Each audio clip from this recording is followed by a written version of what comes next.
میں اس کو کتنا بیان کروں اور کوئی کتنا بیان کرے گا میری طاقت سے باہر ہے۔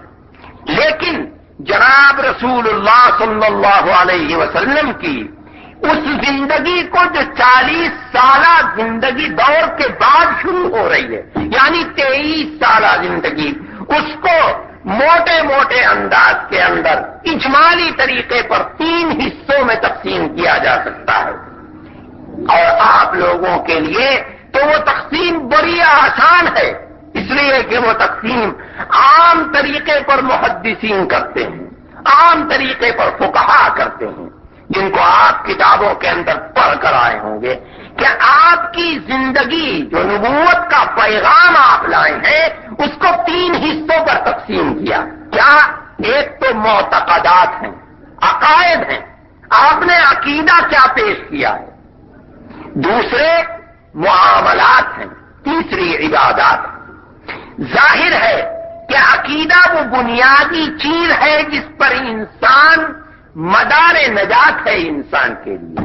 اگر انسان کا عقیدہ درست ہے تو انسان کے لیے نجات ہے، اگر انسان کا عقیدہ درست نہیں ہے تو اس کے لیے نجات نہیں ہے۔ عقیدہ کس چیز کا نام ہے؟ ہر نبی نے اس دنیا میں آ کر کے ایک ہی عقیدہ پیش کیا ہے، اور وہ کیا ہے؟ لا الہ الا اللہ۔ وَلَقَدْ أَرْسَلْنَا نُوحًا إِلَىٰ قَوْمِهِ فَقَالَ يَا قَوْمِ اعْبُدُوا اللَّهَ مَا لَكُم مِّنْ إِلَٰهٍ غَيْرُهُ۔ ہم نے نوح کو نبی بنا کر بھیجا، فرماتے ہیں انہوں نے آ کر کے کیا تعلیم دی؟ یہ کہا کہ ارے اللہ کے بندو، اے میری قوم، بس اللہ کے سوا تمہارا کوئی معبود نہیں، اسی کی عبادت کرو۔ وَإِلَىٰ عَادٍ أَخَاهُمْ هُودًا قَالَ يَا قَوْمِ اعْبُدُوا اللَّهَ مَا لَكُم مِّنْ إِلَٰهٍ غَيْرُهُ۔ وَإِلَىٰ ثَمُودَ أَخَاهُمْ صَالِحًا قَالَ يَا قَوْمِ اعْبُدُوا اللَّهَ مَا لَكُم مِّنْ إِلَٰهٍ غَيْرُهُ۔ وَإِلَىٰ مَدْيَنَ أَخَاهُمْ شُعَيْبًا قَالَ يَا قَوْمِ اعْبُدُوا اللَّهَ مَا لَكُم مِّنْ إِلَٰهٍ غَيْرُهُ۔ ہر نبی ایک ہی تعلیم دے رہا ہے عقیدے کی، اور وہ کیا ہے؟ لا الہ الا اللہ، اللہ کے سوا کوئی معبود نہیں۔ حضرت ابراہیم علیہ نبینا علیہ الصلوۃ والسلام جو نبیوں کے جد امجد ہیں، جن سے 2 طریقے چلے، ایک بنو اسرائیل کا، ایک بنو اسماعیل کا۔ بنو اسحاق کے اندر بنو اسرائیل ہے، بنو اسماعیل کے اندر آخری نبی جناب رسول اللہ صلی اللہ علیہ وسلم ہے۔ ان کی مفسرین لکھتے ہیں کہ باپ جو تھے آزر، وہ بت پرست تھے، جن کے لیے بار بار حضرت ابراہیم علیہ نبینا علیہ الصلوۃ والسلام نے انہیں سمجھانا چاہا، یا ابت لا تعبد الشیطان ان الشیطان کان للرحمن عصیا۔ اے میرے ابا کے یارے ابا، شیطان کی پرستش نہ کیجیے، شیطان تو بڑا دشمن ہے۔ یا ابت انی اخاف ان یمسک عذاب من الرحمن۔ ارے ابا مجھے یہ ڈر لگتا ہے کہ کہیں اللہ کا عذاب نہ آپ کو گھیر لے۔ بار بار یہ فرماتے تھے، لیکن انہوں نے ان کی بات کو سنا نہیں۔ قال اراغب انت عن آلهتی یا ابراہیم لئن لم تنتہ لارجمنک واہجرنی ملیا۔ چھوڑ دو مجھے۔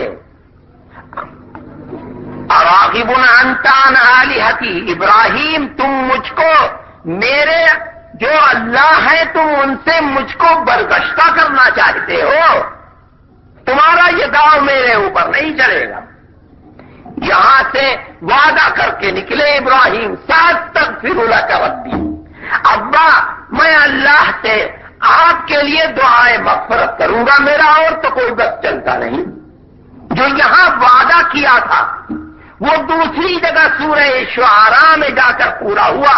قرآن کہتا ہے کہ حضرت ابراہیم نے فرمایا وَاغْفِرْ لِأَبِي إِنَّهُ كَانَ مِنَ الضَّالِّينَ، اے اللہ میرے باپ کی مغفرت فرما دیجئے، وہ گم کردہ راہ لوگوں میں کیا گم کردہ راہی تھی؟ بت پرست تھے۔ حضرت ابراہیم چھوٹے تھے ہیں، مفسرین لکھتے ہیں کہ بت بناتے تھے اور بیٹے کے ہاتھ میں دے دیتے تھے اور کہتے تھے جاؤ بیٹا جا کر بازار میں اس کو فروخت کر کے آؤ۔ اللہ نبوت کے لیے جس انسان کو منتخب کرتا ہے بچپن سے اس کو دی صحیح فطرت کے اوپر اس کی پرورش کرتا ہے. حضرت ابراہیم کی پرورش صحیح فطرت کے اوپر ہو رہی ہے. اللہ بعد میں ان کو نبی بنانے والا ہے اور وہ نبی باپ کو تلقین کرنے والے ہیں، لیکن ابھی بچے ہیں تو باپ بت بنا کر کے بیٹے کے ہاتھ میں دے دیتا ہے. لیکن بیٹا تو بت پرست نہیں ہے. بیٹے کے دل کے اندر تو خدا نے فطرت کو قائم فرمایا ہے. وہ خدا کے سوا عالم ازل میں جو عہد ہوا تھا الست بربکم، وہ تو اس کا پالن کرنے والا ہے. اس لیے وہ بت پرستی کا مخالف ہے. وہ دیکھتا ہے کہ یہ بت کیا چیز ہے، یہ تو کچھ بھی نہیں ہے. اس لیے بازار میں جاتے تھے اور بیچتے تھے تو یہ آواز لگاتے تھے من یشتری منی الہا لا یضر ولا ینفع. کون مجھ سے ایسا معبود خریدنا چاہتا ہے جو نہ اسے نفع پہنچا سکتا ہے نہ نقصان پہنچا سکتا ہے. یہ صبح سے شام تک آواز لگاتے تھے. ظاہر ہے کہ اس آواز کے بعد کون خریدتا اس کو. صبح سے شام ہو گئی کوئی خریدار نہیں ملا تو اس کو برا بھلا کہتے تھے اور پانی میں ڈبو دیتے تھے. کیوں؟ اس لیے کہ وہ فطرت ہے. ہر نبی کی ایک ہی دعوت ہے، وہ کبھی بت پرست نہیں ہوتا، خدا کے سوا کسی کی عبادت نہیں کرتا، وہ کبھی مشرک نہیں ہوتا. ہر ایک کی تعلیم ایک ہی ہے، یا قوم اعبدوا اللہ ما لکم من الہ غیرہ. اس اصول کے اندر ہر نبی برابر کا شریک ہے. جناب رسول اللہ صلی اللہ علیہ وسلم کا کلمہ یہی کلمہ ہے لا الہ الا اللہ. معنی اس کے کیا ہے؟ یا قوم اعبدوا اللہ ما لکم من الہ غیرہ. یہی وہ چیز ہے. تو سب سے بنیادی چیز جو مشترک ہے ہر نبی کی تعلیم کے اندر اور جناب رسول اللہ صلی اللہ علیہ وسلم نے جس کو پیش فرمایا ہے، جو آپ کی سیرت مبارکہ اور آپ کی شریعت مطہرہ کا لب لباب ہے، جس کے بغیر انسان کے لیے نجات کے دروازے بند ہیں، جس کے بغیر انسان آپ کی امت کا فرد نہیں ہو سکتا، وہ یہ عقیدہ ہے لا الہ الا اللہ کا. اس لا الہ الا اللہ کے ساتھ ساتھ ایک ہی چیز نہیں ہے، بہت سی چیزیں اس کے اندر داخل ہیں. یہ تو اجمال ہے. جب ایک وفد نبی کریم علیہ الصلوۃ والسلام کی خدمت میں حاضر ہوا، وفد عبد قیس، تو آپ نے تعلیم دی کہ ایک اللہ کی پرستش کرو.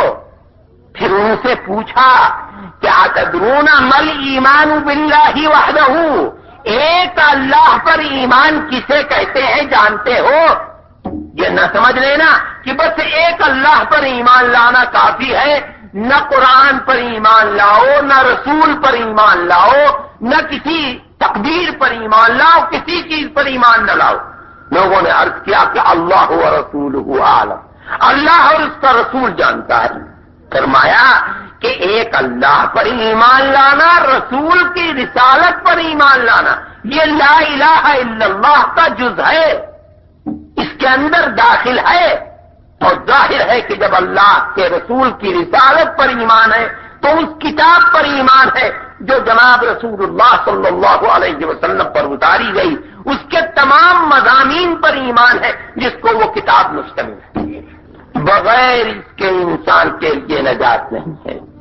طلبہ جانتے ہیں حدیث کا یہ مسئلہ معروف ہے کہ اگر انسان کے دل میں ایمان ہے، من قال لا الہ الا اللہ تصدیقا بقلبہ، اور شرط یہ ہے کہ اسی عقیدے پر مر گیا تو دخل الجنہ، جنت کے اندر داخل ہو گیا.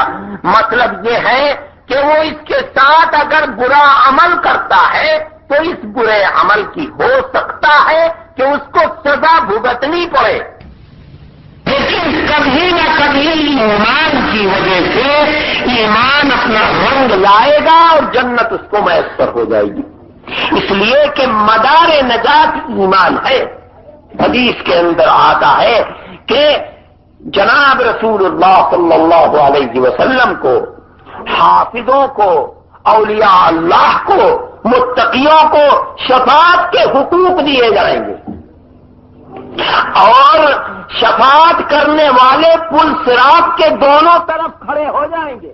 جو آدمی جا رہا ہوگا صراط کے اوپر، پل صراط کو تو سبھی لوگ جانتے ہیں، جو آدمی جا رہا ہوگا گناہگار ڈرے گا کہ کہیں